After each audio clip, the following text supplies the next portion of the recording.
நம்ம எல்லாத்துக்குமே வாழ்க்கையில் ஒரு எய்ம் இருக்கும். அது வந்து ஒரு காம்படிட்டிவ் எக்ஸாமாக இருக்கட்டும், இல்லை ஒரு ஸ்போர்ட்ஸாக இருக்கட்டும், இல்லை ஒரு சினிமா ட்ரை பண்ணுறவங்களா இருக்கட்டும், இவங்க எல்லாருமே சந்திக்கக்கூடிய ஒரே ஒரு விஷயம் வந்து நெகட்டிவான பீப்புள்ஸ் அவங்கள சுற்றி இருக்கிறது தான்.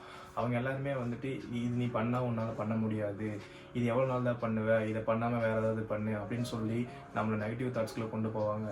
சில டைமில் நமக்கே வந்து தோண ஆரம்பிச்சு இதெல்லாம் நம்ம பண்ணணுமா, இதை நம்ம பண்ணி நமக்கு என்ன கிடைக்க போகுது, இது நம்மளால் பண்ண முடியுமா, நமக்கு ஏஜ் தான் வேஸ்ட் ஆகிட்டுருக்கு, ஸோ வேறு எதாவது பண்ணலாம் அப்படின்னு சொல்லி நிறைய பேர் யோசிப்பாங்க. இது பண்ணி மாறினவங்களும் நிறைய பேர் இருக்காங்க. ஸோ இந்த தாட்ஸ்லேருந்துலாம் நம்ம வெளியே வரதுக்கு நமக்கு தேவையான ஒரே ஒரு விஷயம் என்னென்னா மோட்டிவ். அது வெளியே எங்கேருந்து கிடைக்காது, நம்மளை தான் உருவாக்கணும், நம்மக்கிட்ட தான் இருக்குது.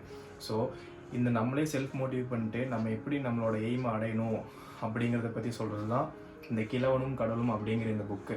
இந்த புக்கோட ஃபுல் ரிவ்யூ தான் இன்றைக்கி நான் சொல்ல போகிறேன். இந்த வீடியோ கடைசி வரைக்கும் பாருங்கள். இந்த புக்கில் வந்து நம்மளை எப்படி மோட்டிவ் பண்ணிட்டு நம்மளோட எய்ம் அடையணும் அப்படிங்கிறதுக்கான ஃபுல் டீட்டெயில்ஸ் ஃபுல்லாக கொடுத்துருப்பாங்க. ஸோ இது உங்களுக்கு யூஸ்ஃபுல்லான ஒரு வீடியோவாக இருக்கும்.